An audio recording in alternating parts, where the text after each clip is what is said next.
All right, it is January 26th, 7 p.m.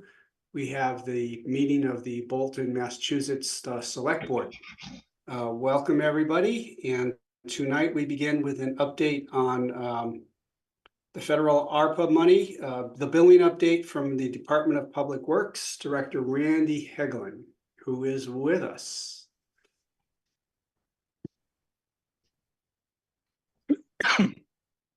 Hi, good evening. Hi, Randy. Hey, Randy. How are you? Hey, good. Thank you. Excuse me here. Tickle. The come before you tonight is a follow-up to your vote from last month, where an update was requested of the building capital fund and what was being funded through the ARPA program. I just want to back up a little bit here and just give a little historical recollection for everybody. A few years ago, we did the building asset report, where Time Bond came in and evaluated all the town buildings and came up with various recommendations for the buildings. I think it was in 2003. We looked at that huge list that was provided to us. It was a multi-year list broken out into different categories: immediate, work that should be done within 1 to 5 years, and then planning purposes 5 years or further out. In an attempt to get a handle on the projects and the scope of the work, worked with Don, and we developed I think it was a 5-year plan, a very aggressive 5-year plan to begin addressing and correcting a lot of the issues that were found in the building assessment. Then, lo and behold, we received ARPA funds. So there was a lot of discussion on the best utilization of those funds. And we basically took what we had planned for fiscal year 24, which I think Don can attest that it was, again, a fairly aggressive schedule. Had a lot of projects, some big money, some smaller money. And said, how much can we do? So to allocate the funds to ARPA, we said, let's just choose the fiscal year 24 projects. And we had broken them all down by building. And that was what originally was voted on by the board quite some time ago. I got to shut the video off. I just got to notice my internet is unstable here, bandwidth issue. So I don't want to lose you. So I may have lost you. Nope. No, we can hear you. Hello. Okay. Here. All right. Yeah. Everybody's frozen on my end, so nobody's looking. Okay. As you know, the criteria for allocating and spending, committing and allocating and spending the funds for ARPA has been kind of a moving target up until fairly recently. So we met and said, okay, what can we look at to commit the number one, commit the dollars and ensure that we can spend the dollars within the time frame of the ARPA funds. This is what prompted the changes to the appropriation that you were before you last week. I did share with Jenny, and hopefully she sent it to everybody, a number of spreadsheets where it identified each project that was planned for fiscal year 24 and that were included in the original ARPA appropriation. And then there's a column there that says that, what the updated ARPA allocation. And going through the list, I went through and said, okay, number one, what can we do? What can we commit and complete within the time constraints that are before us? And what other ones make sense and don't make sense? For instance, at the highway garage, item number PWE-7, if you have that thing, Time Bond had recommended as an action category A, which is to be completed within 1 to 5 years, to install door contacts in a communication system at the highway garage. I look at it as yes, it's a nice thing to have. It's a nice want, not necessarily a need. And they had allocated $3,000 for that project. I looked at it and said, number one, can I do it? Do I feel I can do it for the $3,000? And is it really truly vitally necessary to spend $3,000 on something like that? Again, it's more of a want than a need. So I said, well, I'm going to defer to some future year. And so I updated that allocation as zero. So it got reduced down from $3,000 down to zero, as an example. There are other ones in there at the highway garage, for instance. It's a code issue to install an exhaust fan in the restroom in the shop. Well, if you've ever been to our shop, you'd know that literally a fan's not going to do anything for that through that restroom. And allocating $1,500 for that purpose to me just did not seem like a value-added project at this point in time. Could it be done within the time constraints? Yeah, probably. But did it really make sense given other demands on those same funds? Did it make sense? So I went through each project by each building, and I think, again, I believe Jenny sent it to you and looked at, okay, what can we do? What can we not do? What can I do? I'm basically one person has to pull all the specs, pull the technical specs together, put it out for bid, get all that work done, and it's a huge lift for just one person, me. Again, I was very clear with Don, and I think Don has mentioned several times that it was a pretty aggressive list of projects that we had before us.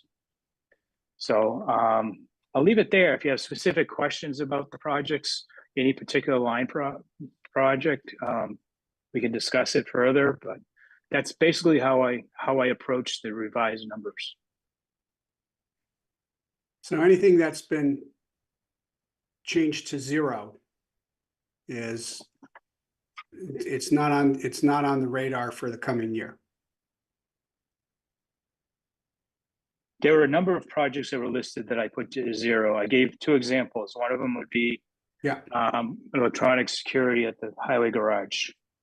Another one would be, I mentioned the bathroom exhaust fan at the garage. But the answer, Bob, is Yes, that's exactly right. Okay. Yeah, there are a number of projects. If you go through those lists that I prepared, and in the right-hand column, there's an updated ARPA allocation. You'll see zero. That was the project that went from the estimated capital cost down to zero at this point. The project is still on the books. I'm just not doing it in fiscal 24 with ARPA funds at this time. Okay. No, I looked at the list earlier today. Now that I know how to interpret it properly, I don't have any questions. Yep, I'm fine with the list.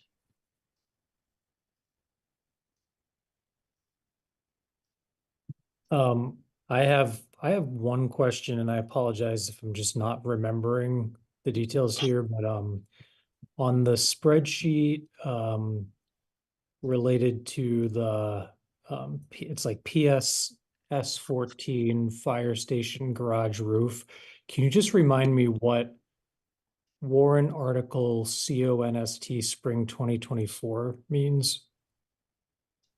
Sure, it was in the original plan, and it was intended for fiscal 24. It was not included in ARPA because we pulled that out of ARPA, and there was a separate warrant article at last town meeting for $345,000, I believe. I believe it was, yeah. And so for the roof at the garage. And so CONST spring 2024 construction spring of 24. Got it. Okay. Yeah, we had some issues getting signed contracts with appropriately credentialed contractors. Yeah, we ended up going with This is why when we do any bid award, or not a bid award, when we do a bid opening, the term I always use is the apparent low bidder, because then you have to go through the qualifications and make sure they've met all the criteria. Well, by the time we got to contract award, we got to the third apparent low bidder on this one, which is unusual, but it happened.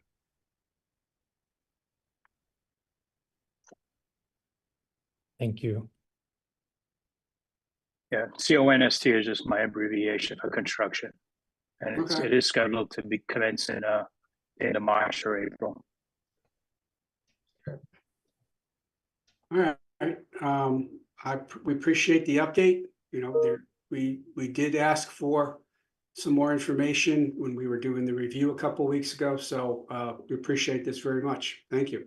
Yeah, thanks, Randy. Thank you, Randy. Yeah, no problem. No Yeah, problem. the spreadsheet was very well done, by the way. It was very helpful. Yeah. Well, it's a work in progress. I think Don can attest to that. It's the spreadsheet itself is humongous. And It is. I tried to clean it up the best I can to make it, you know, easier to read and whatever, but it's a huge spreadsheet and it's complicated. And actually, as interestingly enough, when I was going through it, I actually found a couple of transcription errors that I had made initially to what was time bond had estimated. So that allowed me as a second check too. So When I first got that spreadsheet, it was 9 or 10 pages and it was so big, I thought I was gonna have to get it its own office, but we got it. We got it and, condensed. and 9 or 10 pages of 6.5 fonts too. That's right, On, that's right. There's on 11 by 17, on 11 by Yep, 17 paper. exactly right. There's just a ton of information in there. Yeah, it's quite impressive. It's quite. Ty and Bond did it. I mean, they're the ones that put it together, and it's a good starting point for what we need to do moving Mhm. forward. All right. Thanks, Randy. All right. All right, good. thank you. Thank you, Randy. Have a good night. All right, you too. Bye-bye. All right, next on our agenda is an update from Fire Chief Jeff Legendre on fire department apparatus and department needs, and a follow-up to our last discussion on the ambulance billing practices. Good evening, Chief. Good evening. How are you gentlemen this evening? Good. Yourself? Good. So apparatus wise, I'm happy to report the first piece of apparatus we're being told will be delivered next week. Strangely enough, this is a piece of apparatus that was voted upon at the FY 24 town meeting, unlike the Seagrave that was in the 21. The difference is the next two trucks coming in, the tanker and the mini attack pumper, are not as customized as the new rescue pumper that will be coming in from Seagrave. An update on that, we have been informed it will be ready to go the last week of March 2024. So everything should be in-house by April, mid-April of 2024 from both town meetings 2021 and 2023. Excellent.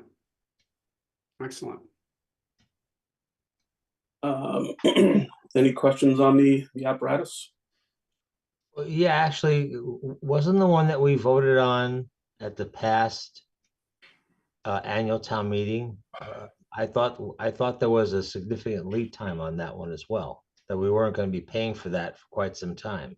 If we had gone with the same company or the two companies that we were looking at, we were going to be in that time frame.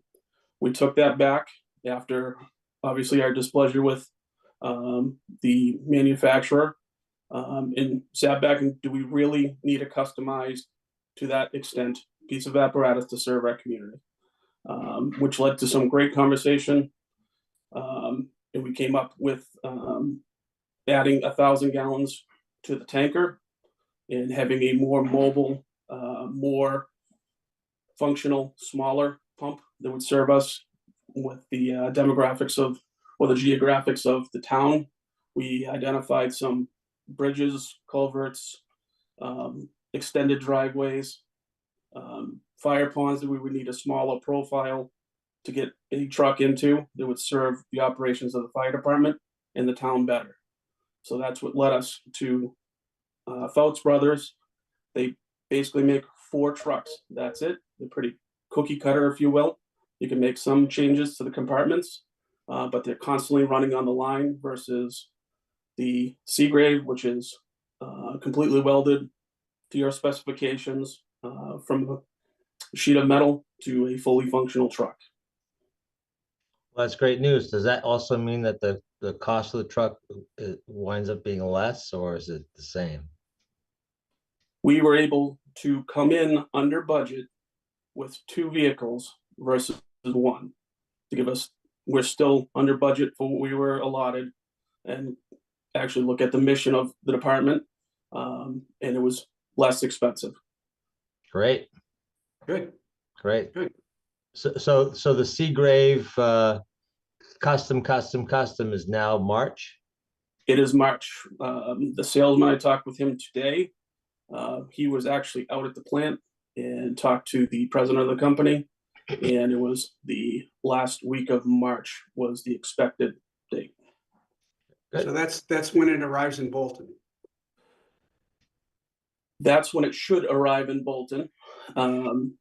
We will have the final inspection by that time. Okay, If you guys will give me a little leeway to that, it was 100% unclear. But when final inspection happens, we go out to Wisconsin like we did with the pre-build, and that means once we sign off, that truck is headed east. okay. Okay. Now, is that truck driven or is it transported on something? That truck is driven Driven, okay. By who? by the company. Okay, We do not take possession of it until they back it into our station. okay, great. They don't have the siren going the whole time, do they?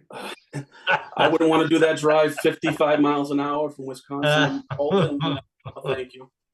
So, any additional questions on that, or I'd like to move on to? No, I'm fine. Thank you. Okay. That's great. Okay, moving on to the ambulance reporting. We have actually set up some time, I believe it's going to be February 5th, to sit down with our billing company, review everything. This was a good kind of audit of what's going on with the department. Our collection rate, I know last meeting we said 50%. Actually sitting down and running everything individually, we are collecting 72% last fiscal, 73 this last fiscal, and currently in 72% collection for FY24. So that was a significant change from where we were, giving you 50% at the last meeting. I found out where my calculation went wrong, fixed it with them, and then presented that with you with the notes prior to the meeting. Any questions? Which path you'd like to go? Well, I have a specific question on the billing explanation that you put in your slides. Okay. This is the one that shows the Medicare ambulance rates. I couldn't follow the math. Okay. I could see how you got what you called your total commitment. That I understood, but I couldn't understand how you got the $1,116.08, where that came from. So this was an actual bill. Okay, yeah. So going back to our paperwork that they give us, our base rate for in that instance was a BLS call. Everybody is billed out at the current rate of $13.85. Our mileage is $30 a mile.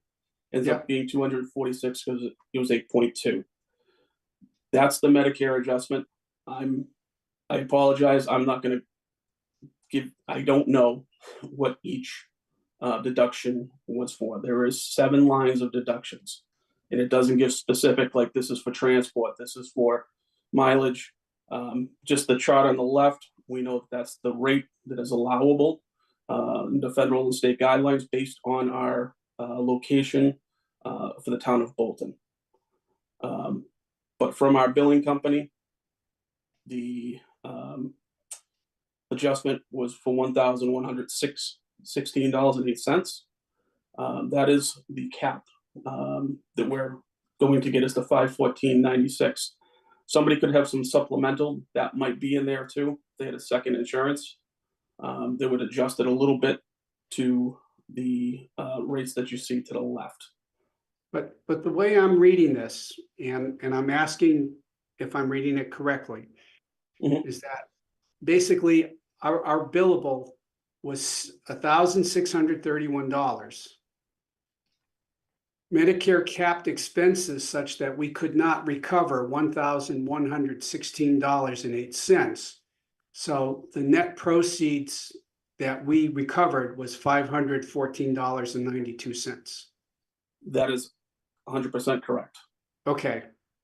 So that says that, you know, more than twice of what we actually recovered was excluded by Medicare. That is correct. All right. All right. And we're going to see Somebody different else wants totals. to ask a question. I have to digest that for a moment.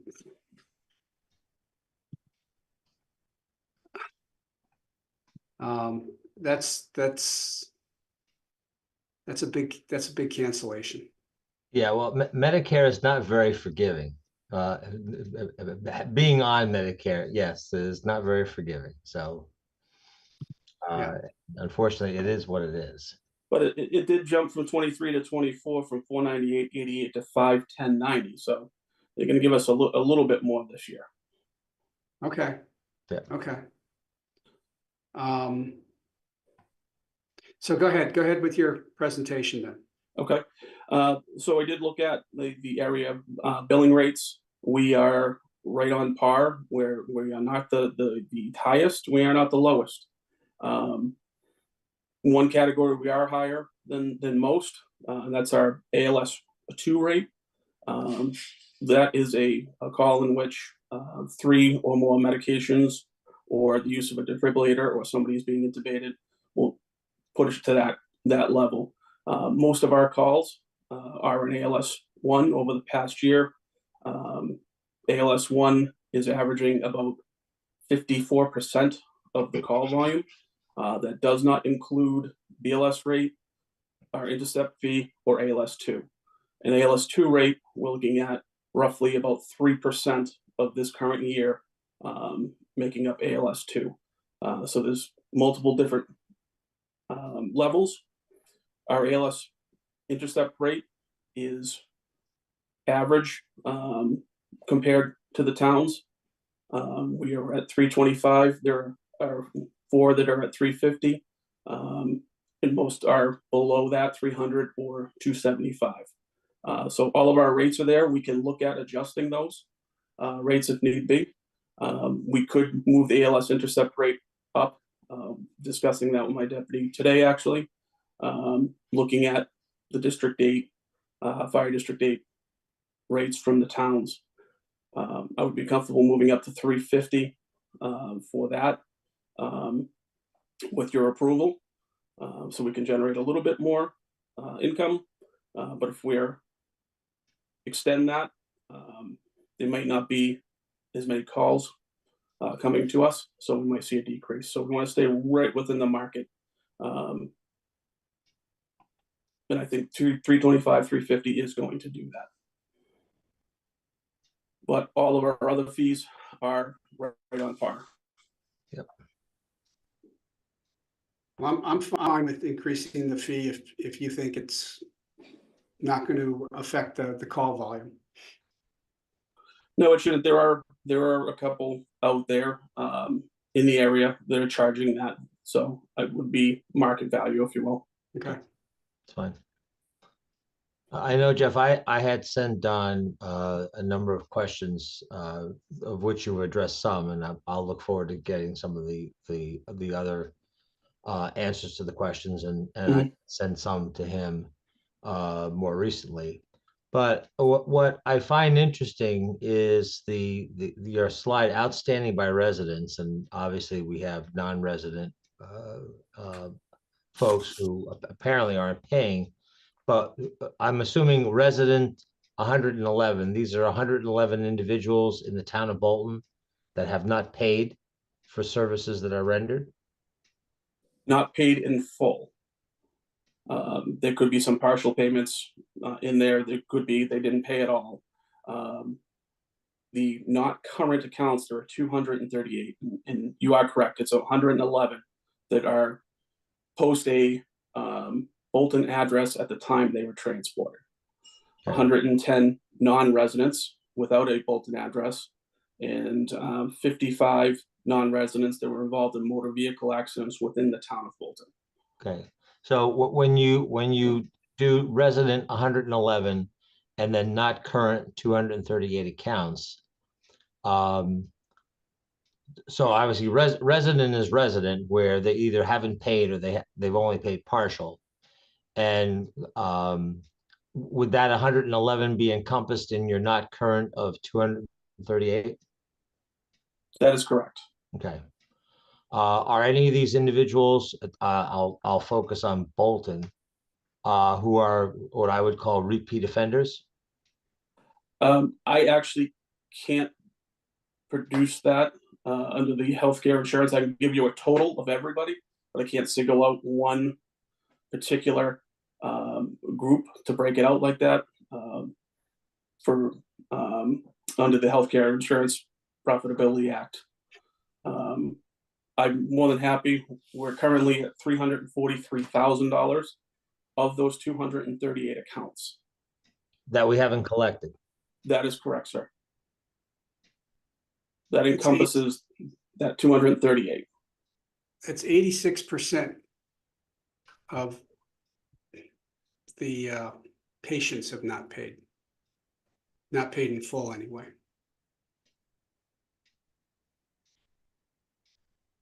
I'm sorry, I'm not sure that's what the chief was trying to. no, that's not what I'm saying. There are currently 238 accounts that are past due. This is from 2018 to current date. So of all of the patients that are outstanding, 238 are on the rolls. Okay. Okay. So no, not 86%. Most, we're transporting about 700 people a year. All right. They're paying of, like, let's just call it 500 a year. For the past 1,500, we're looking at 238 of those. Does that Okay. make more I sense? understand now. Yep. Okay. Yeah. So I've asked Don to ask you some information on what you can provide on that, because obviously we have less control over non-residents and people we're dealing with on 495, but we might have a bit more control over the individuals who reside in the town of Bolton and who are residents. The fact that we're providing services and they're not paying, I could understand if there's some financial hardship, but I don't believe that all 111 fall in that category. And what we can do to rectify that. We can go to a billing company, a collections company. From doing research the past week, I've talked to one or two, and we're looking at, of the collectible, their success rate is 20 to 30%, and they're going to take about 30% of everything. So if we break out what's remaining, 343, and then take that percentage off, we're looking to gain about 17,000 on the 100,000. So we're looking at about, we'll recover 18,000. It could be more, but that's what the standard is, and I can invest more time in doing that if that's the way the board will want to go, getting some better figures. But for tonight, I wanted to get you some rough numbers of what we could possibly recover.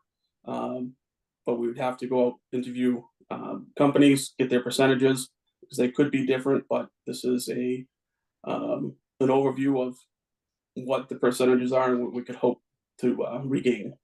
Yeah. Well, I posed some questions to Don yesterday or today, and I'll wait to hear back from him first before we go any further. I had some suggestions of Okay. possibilities of what we might be able to do, but I don't know if we are able to do those things. Yeah, Well, I don't know if, I mean, I do not have the authority. I would want to speak to legal or pass through Don, on that one. Yeah. The other question, we are the service provider in our service area. Mass General Law 170-355 states that if we are summoned to an emergency, we do have to respond, treat, and transport. We have no option of refusing transport to somebody that's summoned for an emergency. I think that's what you're looking for in one of your other questions. Well, I mean, the referral of a private organization to do that as opposed to us, especially if there is an individual or a family that is not paying for past services. Mhm. So we are identified under the Department of Public Health as the primary responding agency for the town of Bolton. We have to respond no matter what somebody's ability to pay or not pay is. We have to provide service, care, and transport under mass law. That's fine. I've asked Don some other questions related to that. And Okay. And Chief, I have forwarded all the questions to you that I've received from Stan, and I'd be very happy to sit next week with you and go back over them, so that one of us can report back. Absolutely. Great. No, Chief, you're doing an outstanding job. It's just I find it disappointing that we have residents who live in this town and are asking for services that we provide and are not paying what those services are providing. I'm very upset about that. I can understand your viewpoint. Just know that they are getting the best service they can, and it doesn't matter across the board. But I may share your frustrations, but we still got a job to do, and we're going to do it. No, I hear you. No, we have to do what we need to do, but we Correct. need to figure out the other part of the equation. Yes, sir. Yeah, as this service is only going to expand in size and volume, I think we need to understand how best to maximize the collections that we do get. I understand you have to respond when you're called, and we're not questioning that in any way. No. Nor are we questioning the way that you're running this. It sounds exemplary to me, but where we do have an opportunity to increase our collections, we've got to figure out a way to do that. Yep. And we are meeting, the deputy and I are meeting with our billing agency on February 5th, because we've identified some holes that need to be addressed. Part of their job that we're paying the billing company for is for suggestions, streamlining. Is there another way to present the bill? Yeah. Is there, we already subscribe to eFax for our PCRs. So basically, sum it up quick, whoever gets their patient care report in first gets paid first. So as soon as our guys come back, hit finish, it is off to the billing company, it is off to the hospital right away. Yep. So Yep. Is there another way? We're gonna find out on the 5th. We'll be discussing that with our billing company, Coastal. Great. Okay. Thanks very much, Jeff. We appreciate Very it. Thank good. you. Before you, you, Tom. I just had a Absolutely. quick question. I wanted to Right. make sure, I just wanted to make sure I understood. So, I thought that I heard you say if we have like an outstanding collections amount of 343,000, the research you've done so far suggests that Bolton's return, if we were to go with a collections agency, would be like maybe 18,000 on that. Is that right? That's correct. 18, or is it 18,000 per 100,000? No, it's gonna be a total of 18,000, because the collection companies are only successful with about 30% of your total. Okay. All right. There you go. Okay. And then off of that, they charge their percentage Yeah. of 20 to 50%. And some have contingencies. So I took a number of 20 plus 15 contingency, and it was 17 on the 1,000. And if we break Gotcha. down the totals, we're about 18,000. Okay. Well, I Okay. guess what we need to do is we need to all watch a few episodes of The Sopranos this weekend. Watch beginning to end, season 1 to the last one. All right. Well, no, we appreciate Jeff. Yeah, this is a difficult situation, and we have to figure out best how to because the fact that people aren't paying affects every other taxpayer in this town. And $345,000 is not a small number to sneeze at. No, it's not. And we, I obviously want to protect it because that's how we've been funding the paramedic program. We've gone in the Exactly. past 3 years from 8 hours of coverage to now we have 24-hour coverage in the station with 2 people. I obviously want to keep that going because it's not costing the taxpayer now to have a paramedic in town 24 hours a day. So obviously I'm with you for that reason, for operating. We'll figure it out. Very good. And as we discussed, the town has traditionally gotten $75,000 a year out of the fund. 300,000 is, not getting that is it's a problem. It's hurting. It's hurting what we could be doing to move forward. It is. Right. Absolutely. All right. Well, thank you very much. Appreciate your time. Thank you. Thanks, Have a good Jeff. Have a good evening. Have a good weekend. Take care. You Bye-bye. as well. Goodbye. All right, next up is discussion with Lieutenant Hamburger of the Police Department. This is, Mr. Chairman, I think you skipped an item number 3 There's is, one item is skipped. oh, I'm sorry, update on the town administrator screening process. Yes. Thank you. John Petrin is with us this evening. Good evening, John. Good evening, Mr. Chair. Appreciate the opportunity to talk with the board. So we've been moving along with the process. You've received copies last week of the position statement that was put together by our firm after multiple meetings with each of you, as well as several of the department heads. And this is the outline that's been put together. So we're ready to move forward. We did have our first meeting of the Town Administrator Screening Committee the other afternoon. I think it was Wednesday afternoon, Tuesday afternoon. We met with the Screening Committee, had a good meeting. So we're moving forward with that. We've set some meeting dates. We have a March 7th meeting where we will meet and select, the Screening Committee will select the candidates they wish to screen for interviews that will take place at the end of March 27th and 28th. So we're kind of moving forward very nicely here. Our goal is to certainly come before the board in by the end of April, early May for, final interviews before the board. So that's what, we're working towards. So that's a very brief update, as to where we are. And of course, the position statement is before the board, but we're ready to move forward at this point. Okay, thank you. Are there any comments from the board on the position statement or the characterization of the ideal candidate that was in the packet? I'm fine with it. The only thing I made a suggestion to Jenny is that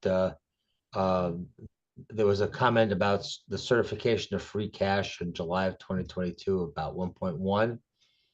I would say we should go with what the most recent certification of free cash is, which is more like 1.5 million or whatever that exact number is. That's the only nit that I could find. I thought it was in good shape. Thank you. Um, Can I comment really quickly? sure. I did run your comment, Stan, by Nanachka, and she said she was comfortable with the numbers that Mr. Petrin had put in the position statement. So if you guys wanted to make that change, maybe make that official. No, that's fine. If Nanachka would prefer to have the 22 number, that's fine with me. I don't care. I also want to Um, thank Jenny and I- Kristen, who did give an initial review of the statement before it went to the board, and they were great to, you know, make a couple of changes to the position statement on a couple of pieces. So I want to thank them for their efforts on that. Yeah, but following up on Stan's question, to use a number from 2022, if I'm a candidate, I'm wondering, why are they using a number that old?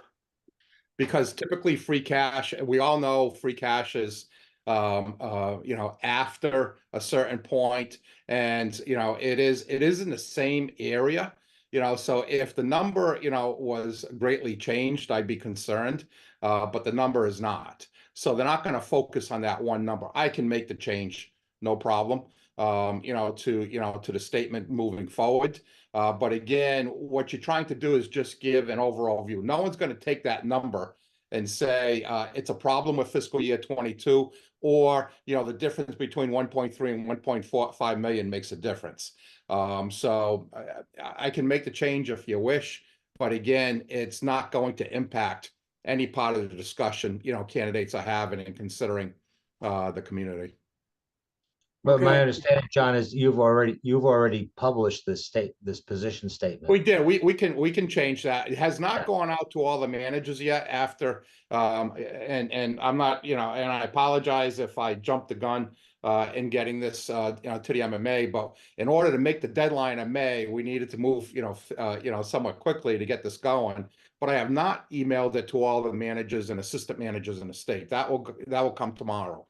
So I can make that change on that version if the board wishes. But again, I don't see, you know, that's not going to change, you know, any discussion or the way people look at, you know, the position of Bolton at that point.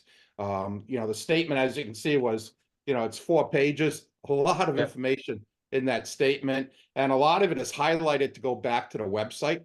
You know, if you looked at the statement, we do a lot of hyperlinks. So what we're trying to do is give the initial view, but we want candidates to do more research on their own. That's why we hyperlink everything back to the town's website. Okay. Well, if the rest of the board is okay with it, then I'm okay. Okay. I'll go with it. I think it should be the most recent number, but if it's already been leaked out, so let's not make changes to it. Because someone could come back and say, well, you know, I saw this 3 weeks ago and it was this, and now it's that. So All right, so we'll leave it the way it is. yeah, and if we have interviews or whoever, we can just say, hey, you know, great news, you got another 400 grand to play with. It's getting better. Okay. So yeah, I appreciate the work that our people did on this, Jen Leffitz, and putting this together. I thought, you know, when I read it for the first time, I thought it was a very nice document, you know, that she put together first time out. I did attend the MMA annual meeting this past weekend, so I was there Friday and Saturday, and already getting plenty of conversation on this with various folks. I've been talking to folks for several weeks now, and we've actually already have several resumes on hand that we've received. So this is getting some activity, which is very nice, and I think it's going to go well, you know, with recruitment. And what are the next couple of steps in the process going to be? So the next step is recruiting, you know, on our part, and the applications close February 15th. From there, we put everything together and get it to the screening committee for their review. We meet March 7th. We will, at that point, the screening committee will determine which candidates they wish to give a screening round interview to. We recommend up to 7 candidates, you know, for that. And they'll hold those interviews March 27th and March 28th. Once they decide which candidates, the finalists should be moved to the board, we will begin our background checks. So we do an extensive reference and background check on each of the 3 or 4 finalists that the board will receive. So we do that prior to, so that you don't get a reference check only on the final candidate. You'll get it on all 3 potential finalists in advance, and you'll get a report from us on each of those candidates. So then we'll set up interviews. I'll work with Don and Jenny as to a board meeting in probably late April at this point for your final interviews. Okay. Okay, good. Any other questions or comments from the board? No, I'm good. Nope, I'm good too. Okay, Thank well, you. Thank you very much, John. Okay, Thanks, it was a pleasure being sandwiched between Chief LeJandre and Lieutenant Hamburger here, so, you know, I'm following the Sopranos comment, so I don't know if there's anything to that as well, but good luck with the rest of your discussion, and congrats to Chief Bumper on his upcoming retirement too. Yep. All right, All thank you. right, Thank you. good evening, folks. Take care. Bye. Good weekend. So Lieutenant Hamburger, I apologize for introducing you prematurely. I'm glad to have you with us this evening. Lieutenant Hamburger is with us as part of the Chief Warren Nelson has announced his retirement. The board wanted to discuss the position of police chief with Lieutenant Hamburger and asked him to attend tonight so we could do that. Don, are there any other comments you'd like to make prior to us beginning this discussion? I would like to say that I have, in my soon-to-be 15 years here, I have worked very closely with Lieutenant Hamburger, both as a sergeant and as a lieutenant. I've always found his performance and conduct to be exemplary, and he's always been an outstanding asset to the police department, and I think we're lucky to have him. All right, thank you. Well, Lieutenant Hamburger, could you start by giving us a summary of your career and summarizing your career in law enforcement? Certainly. Well, first off, thank you very much for having me tonight. It's an honor. And thank you, Mr. Lowe, for those very kind words. All right, to summarize, my name is Luke Hamburger. I've been with the Bolton Police Department for just shy of 19 years at this time. I've roughly 21 years almost working with law enforcement in Massachusetts. I've been the lieutenant for the police department for the past 7 years, and I was a sergeant for 4 years prior to that. I had roughly 10 years of military service between both full-time and reserve time. I attended UMass Amherst, graduated in '98. I have a degree in history, and I was a Neshoba Regional High School graduate in 1994. I grew up right next door in Lancaster. I currently been married 22 years, live in Lunenburg, so I also share the Neshoba Valley Regional Dispatch District. So both professionally and personally, I'm well acquainted with their services. During my time with Bolton, it has been so much that's happened in 19 years, and I've had some really fantastic opportunities to do CERT training with some of our residents. That's a community emergency response training, teaching Citizens Academy classes, done numerous youth and scout group organizations presentations, community reading, and I've been an instructor, firearms instructor, legal updates instructor for many years. Helped develop training. I've had the opportunity to do some really large scale projects, in terms of security and operations preparation. Probably the biggest one that we had recently was the LIV golf tournament. It was but also what are more near and dear to my heart are more local events. The 5K races we've had, parades we've had, the Pride event last year, developing the operations plans and security operations for those sort of things. So I'm happy to answer any sort of questions you have. It's been a pleasure and an honor to work for the town, and I'm looking forward to serving many more years to come. All right, thank you. Any questions from the board? I can just echo Don Lowe's comments. I mean, I've worked with Luke. He's been here almost 19 years, so I've been here a lot longer than that, and I've worked very closely with Luke and everyone at the police department, and every interaction has been extremely professional. He's done a great job. I have nothing but good things to say about Lieutenant Hamburger in his work here in the town of Bolton. So I really don't have any questions because I've worked very closely with the police department all these years. I think Luke has done a great job. So Brian, if you would like to have a question. Yeah, thank you. Thanks, Lieutenant. Great to see you this evening. Thank you for having me. I was just wondering if you could share a little bit about sort of over the next several years in Bolton, are there specific challenges or specific opportunities that you see for our community? Just didn't know if you wanted to share a little bit of your thoughts there. Absolutely. So we certainly have our challenges like any other community does, but you know, we talk about in our mission statement the ingenuity and I actually want to throw the words in there, adaptability, that we've had for many years in Bolton, and especially in the Bolton Police Department.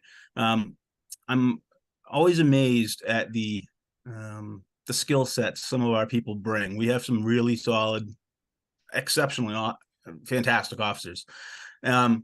So harnessing that and helping use that to always better serve the community somehow. So some of the challenges we may have are some of the ones we currently have, and I don't think it's any big secret that hiring has been difficult in lots of career fields, so law enforcement, especially in the past few years. That's certainly a challenge we're facing now, but that's not an insurmountable challenge. We've been running a little short-staffed, but we've had fantastic people picking up the slack, and we are currently advertising for a sergeant position and to backfill a vacancy and moving one of our reserve officers up into the full-time ranks. That said, we are going to probably be dealing with traffic. I actually had a DOT engineer tell me years ago, I thought it was a great expression. They said, traffic's not something you can ever solve, but you can mitigate it. So we're going to be dealing with that. And that's obviously one of the big concerns people have in town, our officers included. So, and the expression I sort of used is that, it's like the great westward expansion that started happening, probably right around COVID, especially. I certainly see it coming in to Bolton from Lunenburg. What used to be maybe a 25-minute commute has, sort of turned into a 45-minute commute often. So there's going to be, obviously an increase in population. We have 580 Main Street coming in. So we're going to be dealing with obviously more residents, and more residents also bring, more vehicles. We're a society of vehicles. So, probably a couple of vehicles per. So, and then we're going to be dealing with anybody that's going to be coming through town. We have 495 that comes through town, and we know everybody and their uncle uses it. So we're going to be facing that. So what I'm planning on doing is obviously ensuring continuity of operations. That's important. That's important to the residents, and it's important to our officers. Obviously, I want to start harnessing their skills. I want to focus on making the best use of their time. Sometimes that means looking at, I think we've all driven past the signs that they smile at you if you keep it 30 miles or under. I go around and download data from that once a month, finding those areas where we can focus our efforts.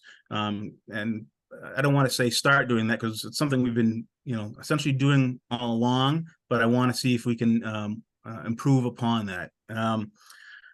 So we may end up having to look at some point, possibly an additional officer. What I've noticed is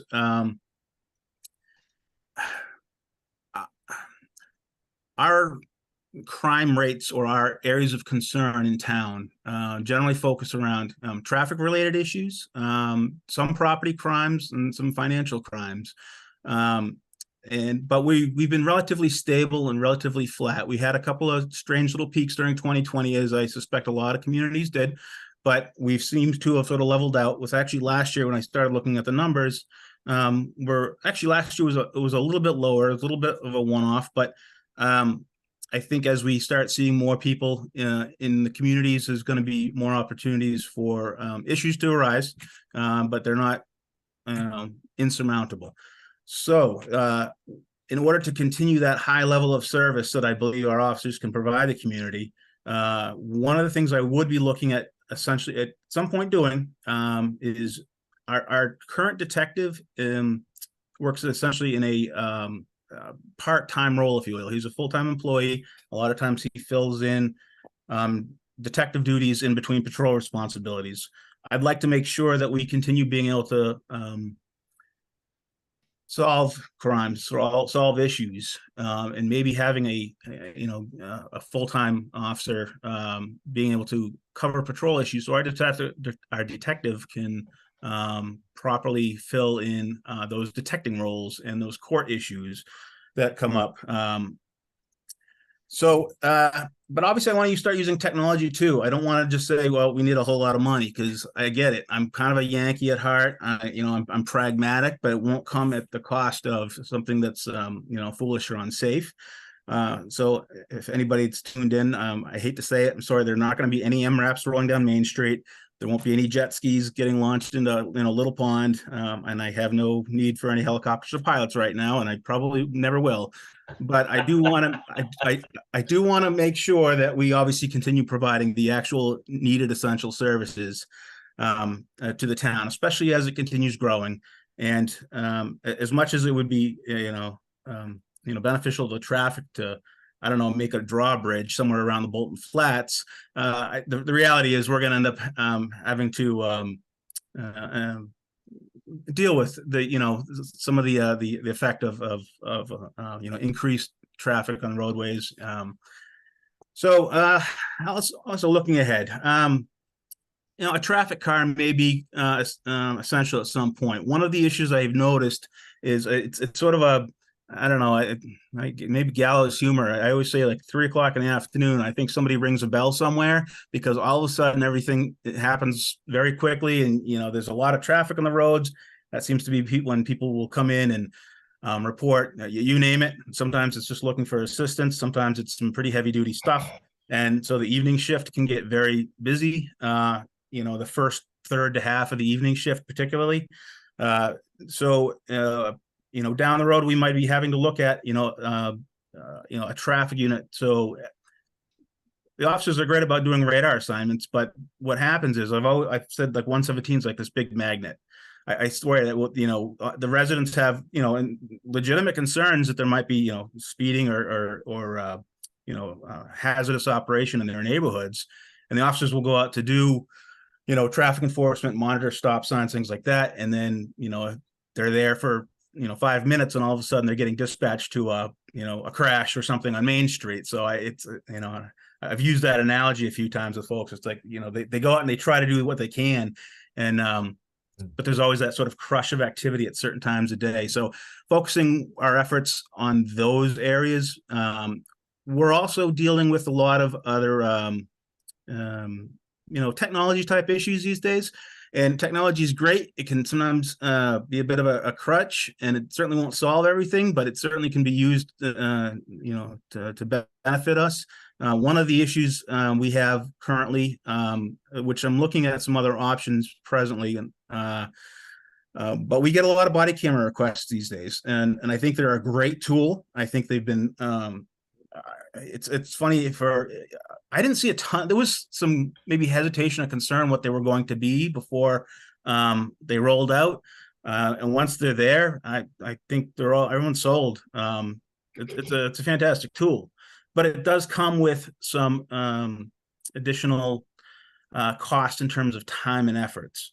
So you're going to get requests from the court like we currently do, and so kind of going back to what I was talking about as like the detective role or court officer role, that would be a good way of helping mitigate some of that as well too, as opposed to just constantly pumping, extra duties at people and burning them out. And because that's the other thing, I think, I want to look at quality of life as well for our officers, because I think it also serves our community better as well. I know one of the big topics that had come up in, it was in the news probably a couple of weeks ago. They were talking about the air traffic controllers and, being arrested. And so, I don't want, our officers necessarily, working, 16 hours a day, every day, back to back to back to back. That's not a good service to the community. So I want to help balance out that those responsibilities and those additional duties as our community grows, as our surrounding community grows. But I also realize, I get it. It's going to, will cost money. So, like I said, that would not be something I would jump right into. I obviously want to make sure that I've got a good grasp on where we're currently and where we're looking at going, and finding those opportunities where we can save a little money here and there, without a doubt. Maybe it's I've done it in the past. You have to keep the officers trained, but maybe we can find ways that there's training that they can do that's at low or no cost, sharing resources with other towns. I've certainly done that in the past, but so I think we're looking at growth, but it won't be unaccounted for, and it won't be reckless. It would be, growing with the needs in the town and continuing to maintain that high level of service our residents deserve. And I probably said too much at this point. Sorry if I ran off there, but No, Brian, you have a follow-up on that? yes. Brian, do you have No, a follow-up question to anything he said? No, I guess I just wanted to make a comment actually, which is I love the fact that you began your answer by talking about the strengths of the force and like sort of building on all the talents that you already have. I thought that was really great leadership, honestly. So thanks for that. Thank you. I thank my people, the people that I work with every day, my colleagues. They're awesome. Don? Thank you, Mr. Chair. I had one question that I wanted to give Lieutenant Hamburger the opportunity to answer, which is, in a small town such as Bolton, part of our community fabric is the fabric of the community is, as the police department goes, is we've always felt very strongly about community policing. And I thought it would be nice for you to have the opportunity to share with the board your views on community policing, the philosophy of it. Absolutely. Policing is the community. Community is policing. You can't have one without the other. Especially, in a small community, any community. I think some of the larger communities have actually started learning some of the lessons that we've known in Bolton for a long time. I've even had officers or, colleagues of mine from other communities, in years past, much larger, metropolitan type communities saying, man, I wish it was like an exchange program. Like we could take some of our guys, and he said, our guys go to, a call and, things kind of go sideways. They push a button, all of a sudden they have 12 of their closest friends. Well, small towns like Bolton, like you got to be able to talk to people. You have to be able to work with people. You got to find solutions. It's not just, like a heavy-handed approach. So, at the end of the day, certain actions have to take place. They do, but the community policing is huge to me. That's why I always enjoyed taking part in like the community reading days. I can't tell you how many times I've had somebody come in to see me to do fingerprints or something like that, and they said, "Oh, I said I was going in to see Lieutenant Hamburger," and then their son or daughter, who's high school age at this point, said, "Oh, he read a book when I was in second grade." I've had that happen on a few occasions. Finding those resources, like we need those in small towns. The police department, people call us for everything. People call the police department when they don't know who else to call. Well, you know, I'll let you in a little secret. We don't always have all the answers either. So, but it's nice knowing who I can go to that might help us help somebody else. So, you know, doing the things like parades, doing the things like, helping out with, you know, the 5K races, or going to, you know, the Coffee with a Cop events that we've done. You know, our SRO is, is very involved in, you know, a lot of the youth activities. We actually, this past year, and I sat down with them, I said, this is sort of a new concept, at least for us. We have the CAT team, Community Action Team. And it literally consists of essentially 2 right now, plus whoever, you know, wants to help out.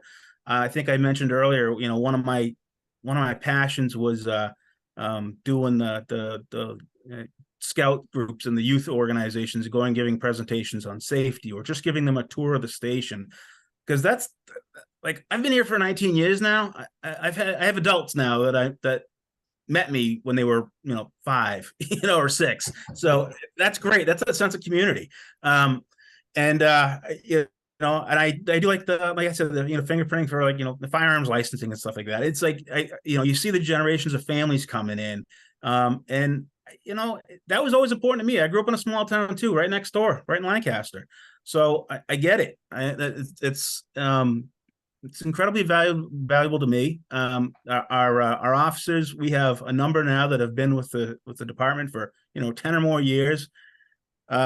They get it too. They understand. Then they also understand, you know, the various limitations. But that's core to our mission. And so I know in our mission statement, it talks about, you know, forging those partnerships. Well, forging sounds like we haven't done it yet. Like, we're doing it. And one of the things I would do is, you know, in terms of my vision moving forward, is continuing to seek those opportunities, find those opportunities, you know, where we can, you know, cooperate with people, coordinate. I don't always want to say, you know,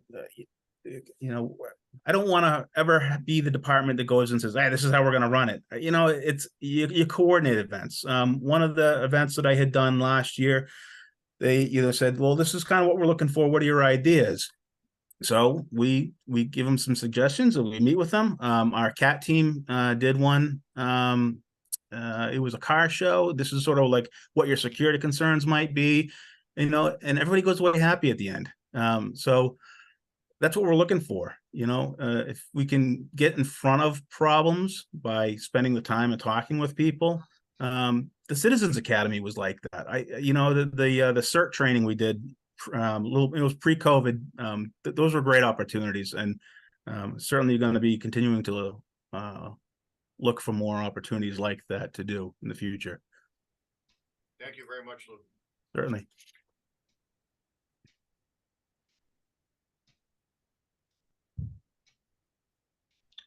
You're muted, Bob. Thank you. At this point, what action would the board like to take? Is it appropriate to have a motion for appointment this evening, Don? It would be totally appropriate if the board's ready to do that. Yes, it would. Is there a motion? This is a motion to appoint Luke as chief. Yes. I'm very happy to make the motion that we appoint Lieutenant Luke Hamburger as the next chief of police for the town of Bolton. I would suggest you provide an effective date. I was like, I don't want to be the wet blanket here, but like, should we specify when it would be effective? Yeah, well, that's good. That's good. I got to see Chief Nelson tomorrow, and I don't think he's quite ready to move out of the office. So Well, Chief Nelson is retiring at the end of June. Yes. So I would assume we would make this effective as of the 1st of July. That would be my suggestion, yes. Then I'll amend my motion that we make it effective as of July 1st, 2024. I will second that motion. Okay, roll call. Stan? Enthusiastically, aye. Brian? I'm a yes also. And I'm a yes also. Congratulations, Lieutenant Hamburger. thank you very, very much. Thank you. Thank you. It is our pleasure. We're looking forward to this.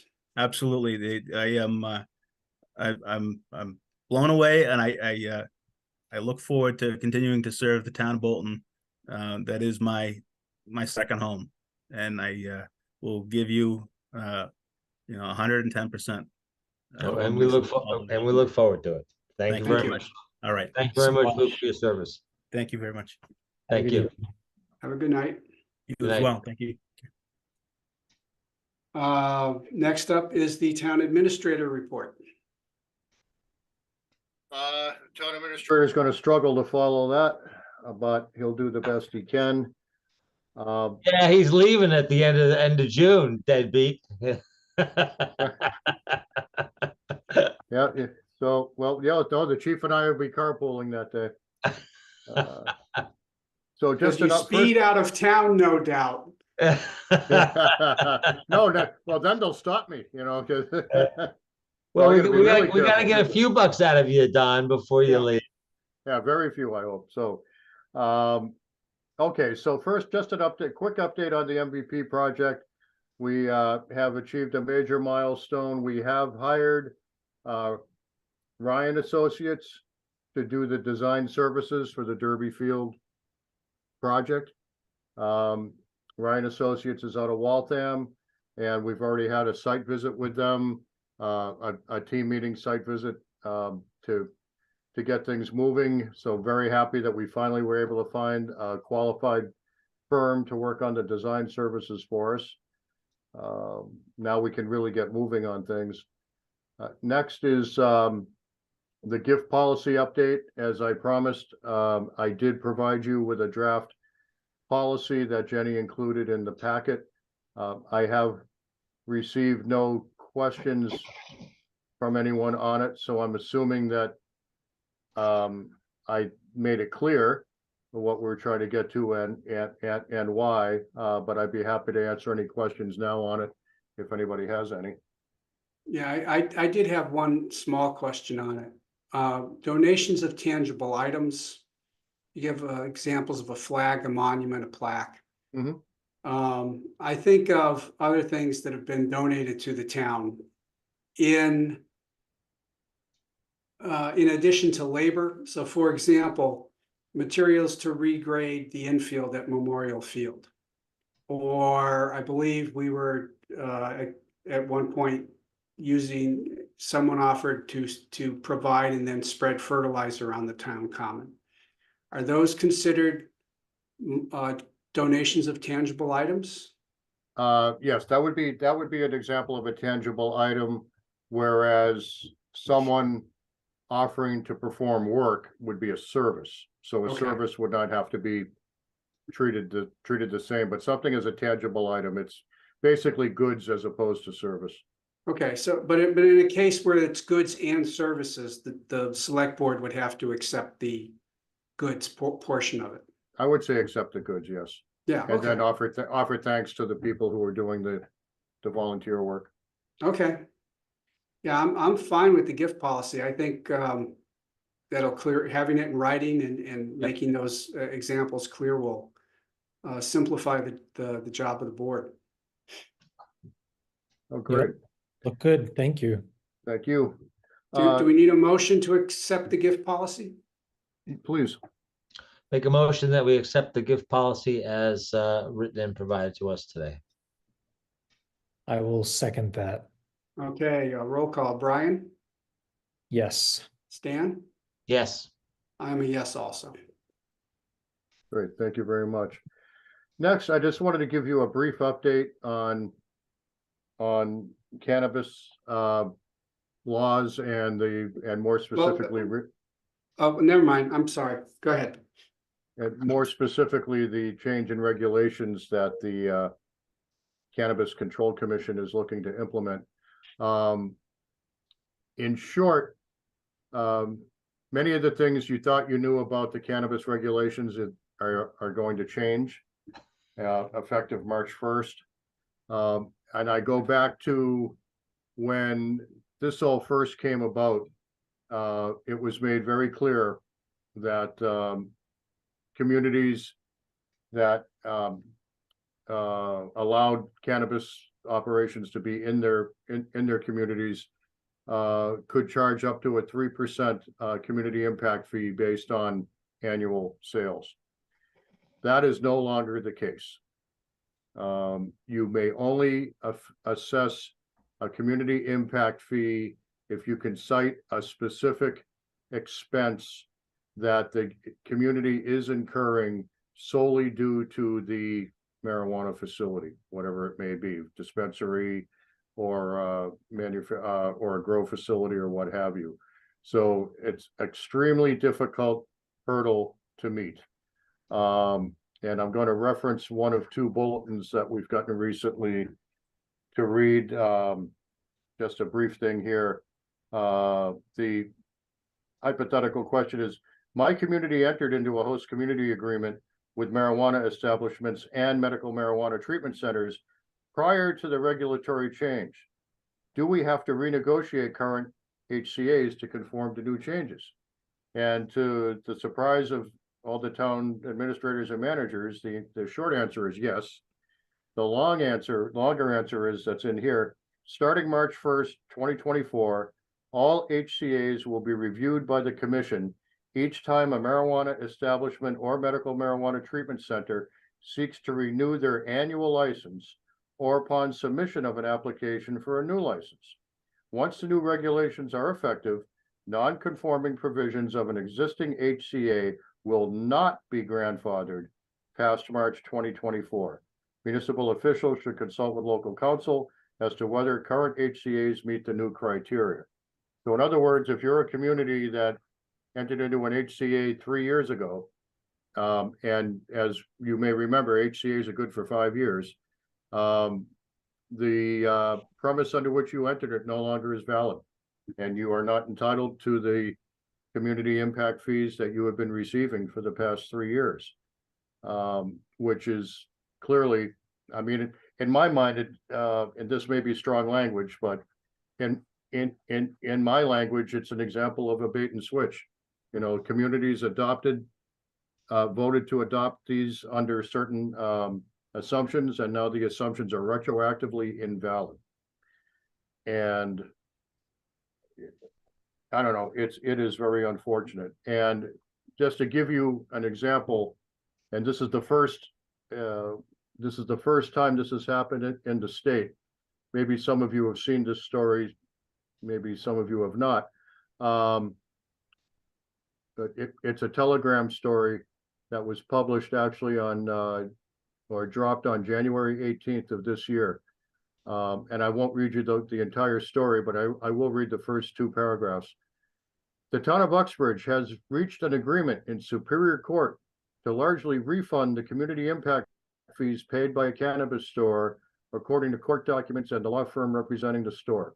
On December 29th, the town entered into an agreement with Caroline's Cannabis to refund the store $1,171,633.60.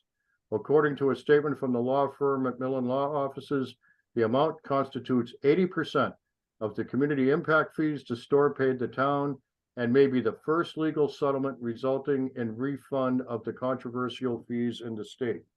So these were monies that were already received by the town, but because they now could not go back and tie them to specific causes for the fee, as opposed to just, you know, the flat 3%, which had been acceptable, it was deemed to be invalid, and the community is repaying that money, which was quite a surprise to us. Any of us that are town administrators or managers. Well, our town council, I remember when we started this, the town council said that it was not common to tie it to specific fees. Mhm. That the No. common practice was to just negotiate the amount. So this is a huge change. It is a major change, and yes, there were many communities out there that charged the full 3%, but now because it was allowed to do, they were allowed to do that, and there were companies that were happy to pay it as a cost of doing business, but now that's all changed. So anyway, I guess the good news is we never received any community impact fees from anyone yet. Because, you know, the first HCA that we've entered into that's actually resulted in business coming to town hasn't opened yet. So Yeah. we're still entitled to the 3% sales tax. But when that host community agreement gets reviewed, we will not be entitled to the 3% community impact fee that's written into that. And I guaranteed the Cannabis Control Commission will strike it from Yeah, that, well, from that document. we have not been budgeting that anyway, so. No, we have not. No, we have not. but actually, Don, this raises a much broader question. That, you know, if either we're following and whatever the Cannabis Control Commission did previously, they were the ones who said this was all okay. And they approved on their end, these HCAs. So what is it then, any mass general law or anything that any state agency says, towns, you can do this, that, or the other, and they sign off on it. This then signals that they can basically renege this stuff and declare it null and void and screw cities and towns in the Commonwealth. I don't understand how an agency who allowed this to happen and they signed off on it can arbitrarily go back and say, well, we're to kind of Just negate. fooling, yeah. It's crazy. It's absolutely crazy. I don't understand this. But to your point, Don, thank God we have not. The silver lining is we have not gotten the revenue from any cannabis operation because of a variety of reasons. So at least we're not in that boat that we have to pay something back. But this is ridiculous. Don't know. I agree. We're all and we knew, we the managers and council knew that this was a possibility going back a ways, but we never, this went further than we had anticipated. Yeah. I mean, logically, I assumed at the very least that existing host community agreements would be grandfathered and that there'd be a sunset clause. Yeah, I mean, if you want to renew a new one, then all things, you know, Yeah.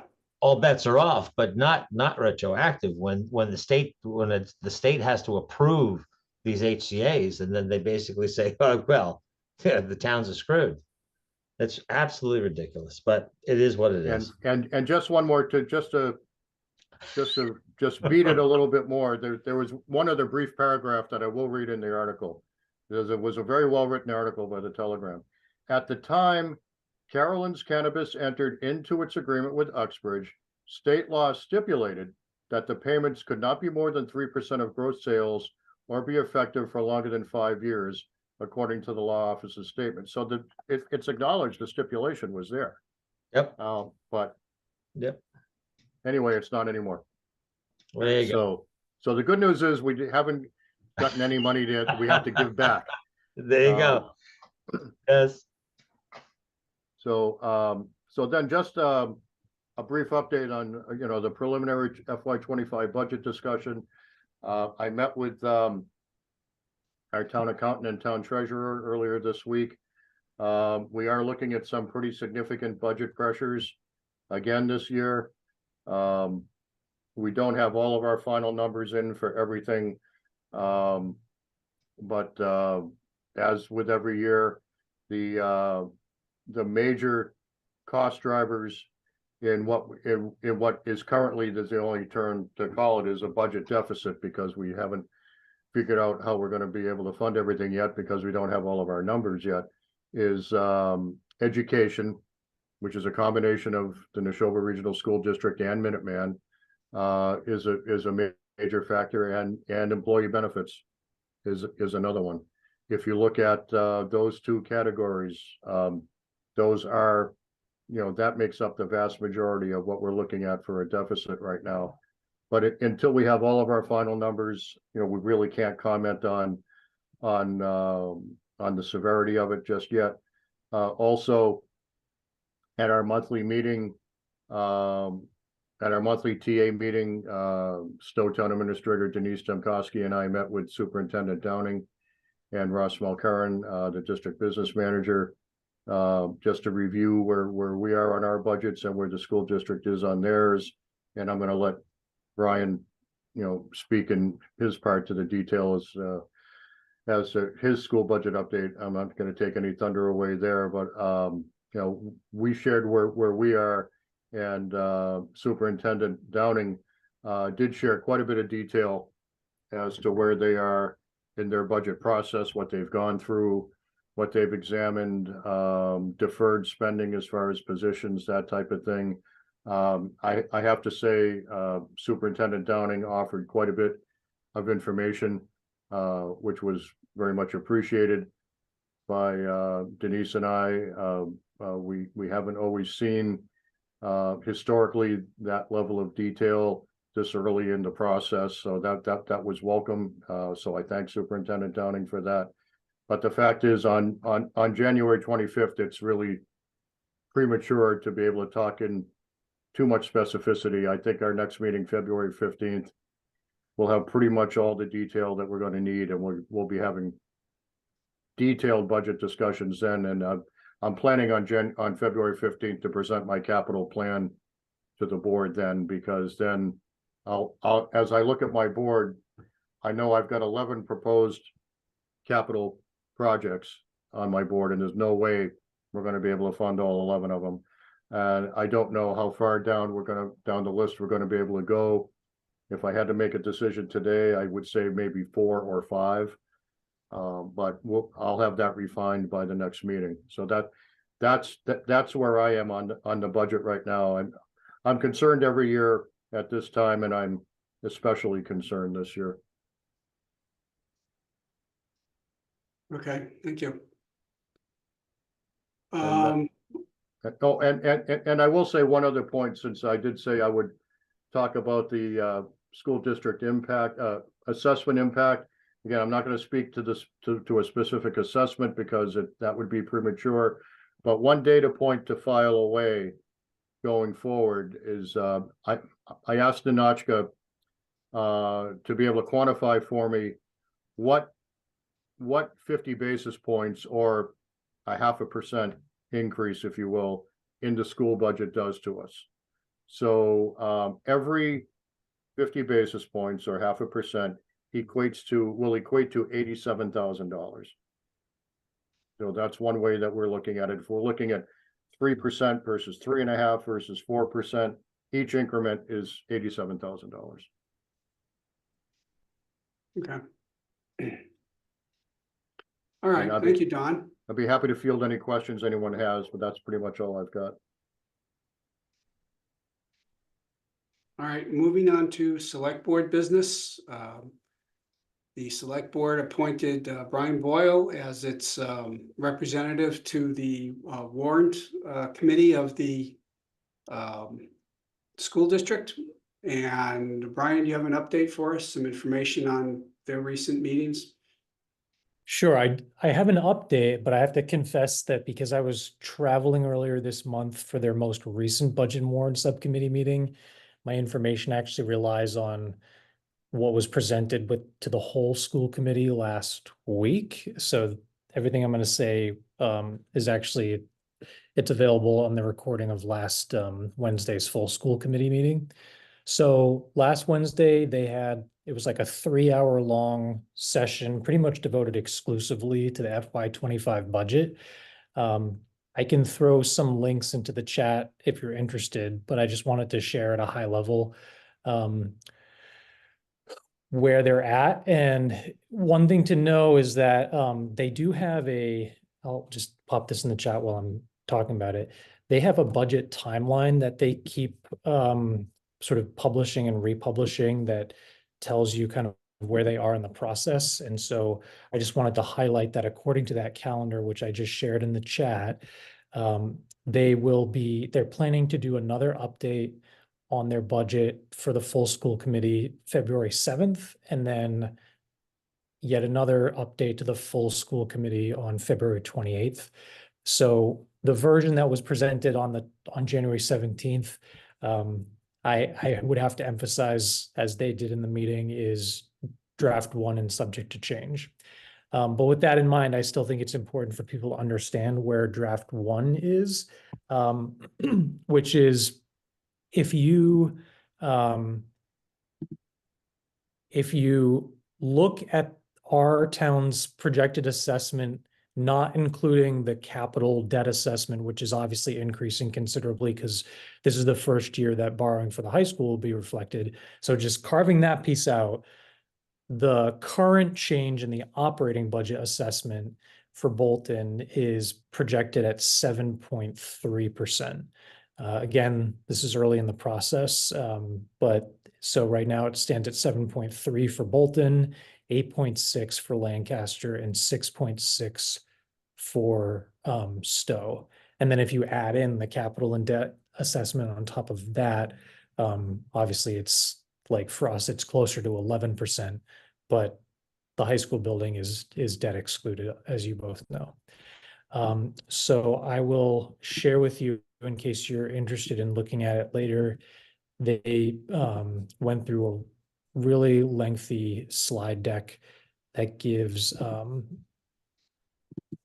detail about all the departments. So there's like a whole section about insurance and benefits, a whole section about special education, which is a considerable increase. And then they break it down by each school site as well. So you can check all of that out.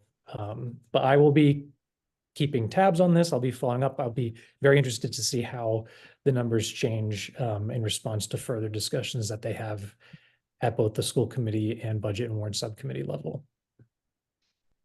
Okay, thank you. Stan, any questions? No, I looked at all that information last week. I mean, thank you, Brian, for talking percentages, but the excluding the debt at 7 point whatever it is percent, we're talking about $1.3 million increase to our assessment, which far exceeds what we can raise within Prop 2.5.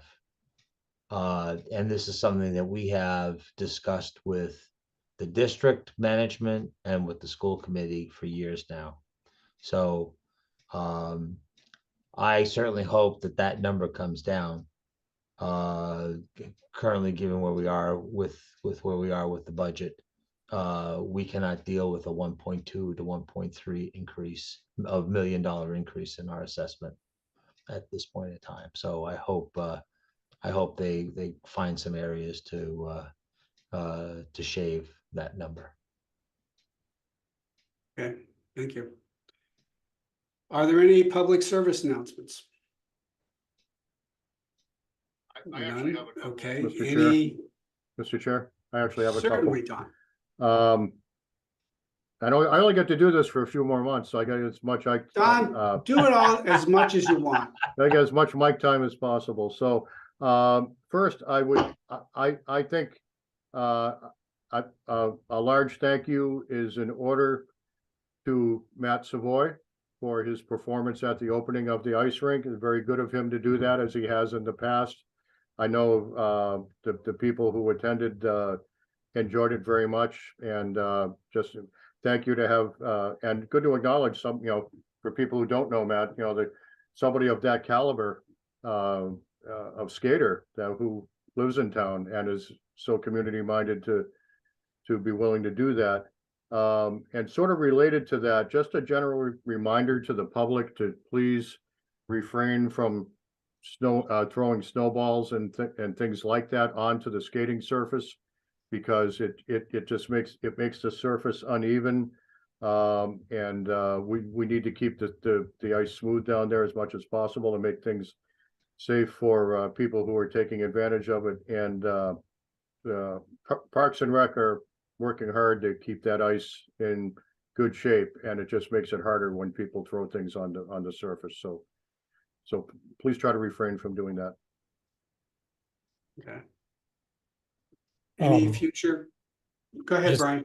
Don, since you opened the door, I wanted to mention that the volunteers who set the rink up this year really went above and beyond. And I don't know how many sandbags they had moved, but Lisa Sheppel and her team did an amazing job with that. So I'm sure it was a ton of work.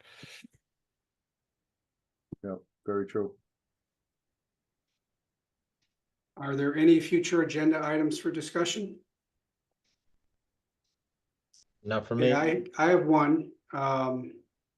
As Don mentioned, he's going to make a capital proposal or bring forth capital proposal for capital plan for the fiscal 25 budget. In looking at the existing budget, I saw that there are a lot of projects, both ARPA and funded by ARPA and funded by votes at town meeting, that are either not started or are substantially, very little work has been done in them. And it seems to me that it's the select board's duty and responsibility to, if something is stalled for some reason, to take the right action to reallocate that money. And so I asked Don to expand that bullet point when we next meet at the February 15th. I'm sorry, not the 15th, at the next meeting of the select board. Which actually is February 15th. It is the 15th, okay. Yes. So it's not going to be just a presentation of the plan for 25. It'll be a review of outstanding projects that have been funded for a year or more. And annually, as part of the budget process, Ninotchka and I review all of the outstanding articles from past town meetings that have been approved. If we have unexpended funds, whether it's a project that hasn't been started, or it's been partially spent, or we don't know if it's been done because we haven't gotten the final tie out from the requester, you know, we would be reviewing that anyway. So we will be right on top of where we are, and we'll get email out to any of the requesters who still have unexpended funds to find out whether or not they're still even needed in their minds. And then as far as the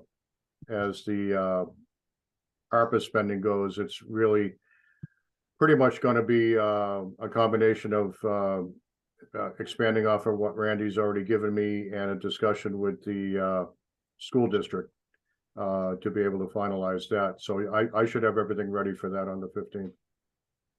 Okay. Next on our agenda is accepting gifts given to the town, gifts of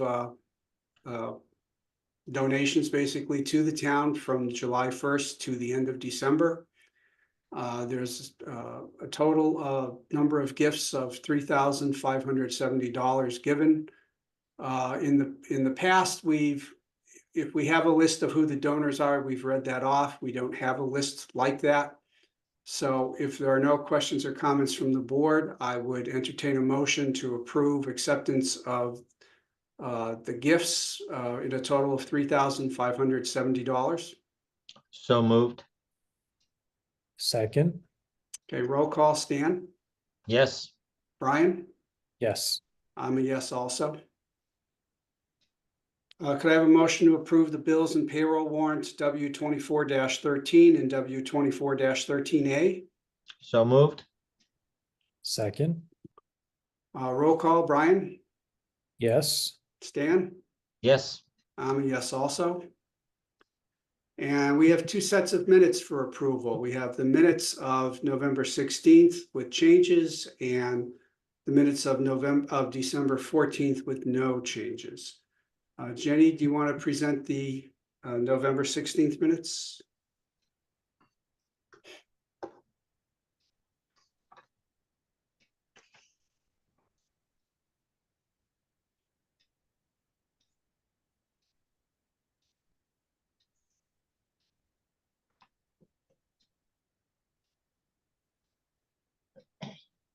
Are there any questions or comments on the changes? Nope. Could I have a motion to approve the minutes of November 16th as amended? So moved. Second. Okay, roll call. Stan? Yes. Brian? Yes. And I'm a yes also. And could I have a motion to approve the minutes of December 14th? So moved. Second. Roll call, Brian, Yes. Stan? Yes, I'm a yes also. Are there any other items that we should be discussing this evening? There not being any, do I have a motion to adjourn? so moved. Second. Okay, roll call, Stan, Yes. Brian, Yes. and I'm a yes also. All right, thank you very much, everybody. Don, Jenny, appreciate Good it. night, everybody. Thank you very Good much. night. Have a Good Good night, weekend. everyone. Take care. Bye-bye.